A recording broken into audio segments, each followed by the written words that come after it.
Roman साम्राज्य human history का एक अहम चैप्टर है। रोमन्स कई सेंचुरीज तक दुनिया के एक बड़े हिस्से को ओन करते आ रहे थे, जिनमें यूरोप, अनातोलिया, नॉर्थ अफ्रीका और इबरिया के इलाके शामिल थे। मगर दुनिया के इतने बड़े हिस्से पर हुकूमत करते आ रहे रोमन्स की शुरुआत हुई कैसे थी? काफी इंटरेस्टिंग टॉपिक है, इसलिए बिना ज्यादा आपका टाइम वेस्ट करते हुए वीडियो को शुरू करता हूँ। रोमन हिस्ट्री को 3 पार्ट्स में डिवाइड किया जाता है। पहला रोमन किंगडम, दूसरा रोमन रिपब्लिक और तीसरा रोमन एम्पायर। आज की इस वीडियो में आप रोमन हिस्ट्री के पहले पार्ट रोमन किंगडम की हिस्ट्री जानेंगे। रोमन किंगडम की बुनियाद 2 ट्विन ब्रदर्स रोमुलस और रेमस ने रखी। इन दोनों भाइयों के बारे में एक मिथिकल स्टोरी बहुत मशहूर है। कहा जाता है कि ये दोनों भाई एशियन इटली के शहर एल्बा लोंगा में पैदा हुए। ये शहर रोम शहर के इलाके से कुछ दूर मौजूद था। इनकी माँ रेया सिलीविया एल्बा लोंगा शहर के बादशाह न्यूमेटर की बेटी थी। न्यूमेटर को उसके भाई एमिलियस ने बगावत करके तख्त से हटा दिया और खुद बादशाह बन गया। एमिलियस रोमुलस और रेमस को अपनी हुकूमत के लिए खतरा समझता था, इसलिए उसने इन दोनों भाइयों को कत्ल करने का फैसला किया। वैसे ये स्टोरी साइरस द ग्रेट की स्टोरी से बिल्कुल मिलती जुलती है, और अगर आपने अभी तक साइरस द ग्रेट वाली वीडियो नहीं देखी तो यार क्या कर रहे हो, लिंक डिस्क्रिप्शन में जाकर देखो। कत्ल होने से बचने के लिए इनकी माँ रेया सिलीविया ने इन दोनों को दरिया तिबिर में बहा दिया।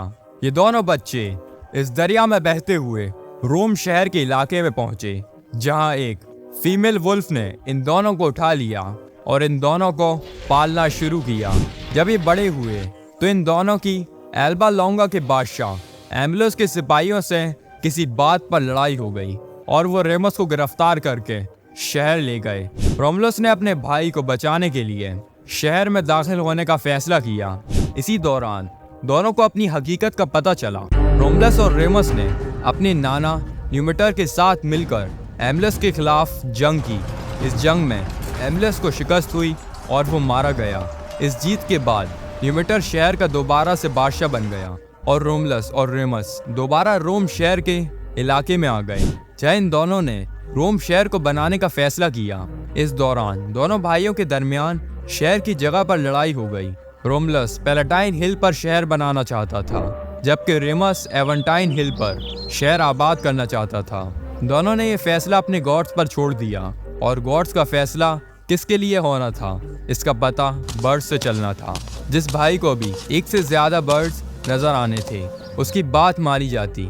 रेमस ने पहले 6 बर्ड्स देखे, मगर रोमुलस ने 12 बर्ड्स को देखा और उसकी बात मानी गई। रेमस इस बात पर रोमुलस से लड़ने लगा और रोमुलस ने अपने भाई रेमस को कत्ल कर दिया। रोमुलस ने इटली के शहरों से निकाले गए लोगों, चोरों और कातिलों को अपने नए शहर रोम में आबाद होने की दावत दी और इन सब लोगों का बादशाह बन गया। मगर रोमुलस के इस नए शहर में एक मसला था। रोम शहर की आबादी का एक बड़ा हिस्सा लड़के थे जिनकी शादी नहीं हुई थी। रोमुलस ने इस मसले को सॉल्व करने के लिए आसपास के शहरों को भी खत लिखे, मगर उन्होंने मना कर दिया। जिसके बाद रोमुलस ने एक खतरनाक प्लान बनाया। रोमुलस ने एक फेस्टिवल का ऐलान किया, जिसमें इटली के तमाम शहरों से लोग आए, जिनमें एक बड़ी तादाद सेबाइस की थी। जब तमाम शहरों के लोग फेस्टिवल में आ गए तो रोमुलस ने अपने शहर के लोगों को हमले का हुक्म दिया। रोम शहर के लोगों ने फेस्टिवल में मौजूद लोगों पर हमला कर दिया और वहां मौजूद हर लड़की को उठाकर ले गए और उनसे शादी कर ली। रोमन्स की इस हरकत ने इटली के शहरों को रोमन्स के खिलाफ कर दिया, मगर रोमुलस ने इन शहरों को बुरी तरह शिकस्त दी। मगर सेबाइंस अब भी रोमन्स के मुकाबले के लिए तैयार थे, जिनका बादशाह टीटस स्टैटियस था। सेबाइन का लश्कर रोम शहर की तरफ बढ़ा और दोनों लश्करों का एक दूसरे से मुकाबला हुआ। मगर वो सेबाइन की लड़कियां जिन्हें रोमन्स ने उठा लिया था वो मैदानी जंग में आ गईं और अपने शहर वालों और रोमन्स की सुलह करवाई। जिसके बाद रोमुलस और टीटस दोनों रोम और सेबाइन के बादशाह बन गए। मगर कुछ वक्त बाद टीटस मर गया और रोमुलस दोनों शहर का अकेला बादशाह बन गया। रोमुलस ने 37 ईयर्स हुकूमत की। इस दौरान रोमुलस ने रोम के 100 खानदानों के एक एक शख्स को लेकर एक सीनेट बनाया, जो फैसला लेने में रोमुलस की मदद करता था। रोमलस एक दिन अपने लश्कर को देखने कैंपस मार्टियस के इलाके में गया। इस दौरान एक तेज तूफान आ गया। इस तूफान में रोमलस गायब हो गया और वापस कभी ना मिला। रोम में ये बात मशहूर हो गई कि मार्स के गॉड ने रोमलस को आसमान पर उठा लिया है। कुछ हिस्टोरियंस के मुताबिक रोमलस को उसके सेनेट ने कत्ल किया था, जो उसकी कामयाबी की वजह से उससे जेलस होते थे। रोमन किंगडम में होता यह था कि किसी भी बादशाह के मरने के बाद तमाम पावर सेनेट के पास आ जाती थी और सेनेट रोम के बादशाह को तलाश करना शुरू कर देते थे।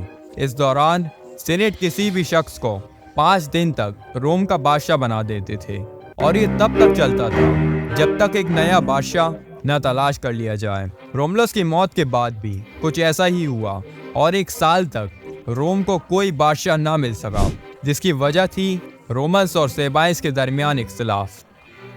1 साल तक लड़ने के बाद दोनों तरफ से लोगों ने यह फैसला किया कि वो एक सेबाइन न्यूमा पोम्पिलियस को बादशाह बनाएंगे।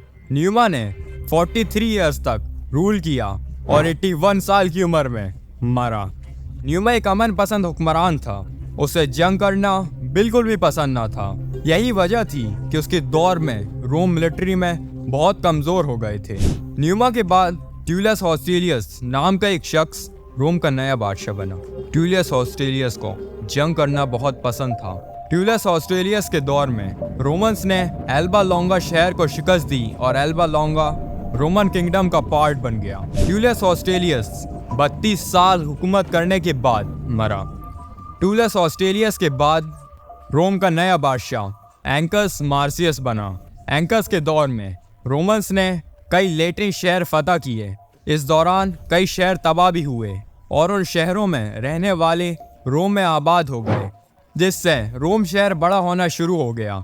एंकस की इस जीत से रोमन किंगडम को बहुत पैसा हासिल हुआ, जिससे एंकस ने रोम शहरों को मजबूत बनाया। और इसके अलावा एंकस ने ऑस्ट्रिया नाम के एक इलाके में एक पोर्ट भी बनाया और उसके आसपास के सॉल्ट माइंस भी बनाई। एंकस मार्सियस 24 साल हुकूमत करने के बाद मरा। एंकस मार्सियस के बाद लूसियस ट्रैंक्विनियस प्रिस्कस रोमन किंगडम का नया बादशाह बना। लूसियस ने रोमन सेनेट, जिसकी तादाद 100 थी, उसे 300 कर दिया, जिसमें मजीद कई खानदानों के लोग शामिल हुए। लूसियस ने आपस के शहरों से कई जंगें भी की। इसके अलावा लूसियस के दौर में रोम में कई बिल्डिंग्स भी कंस्ट्रक्ट की गईं। उससे पहले गुजरे हुए बादशाह एंकियस मैर्सियस के बेटे ये समझते थे रोमन तख्त उन्हें हासिल होना चाहिए। इसी वजह से उन्होंने लूसियस को कत्ल करने का फैसला किया और किसी फेस्टिवल के दौरान एक कुल्हाड़ी से लूसियस के सर पर हमला किया, जिससे वो मारा गया। लूसियस के बाद सर्वियस टूलियस रोम का नया बादशाह बना। सर्वियस ने कई साल रोम पर हुकूमत की और 535 बीसी में उसे कत्ल कर दिया गया। सर्वियस के बाद लूसियस टैंकियस सुपरबस रोम का नया बादशाह बना। टैंकियस ने रोमन किंगडम पर 25 साल हुकूमत की। सब्सक्राइब।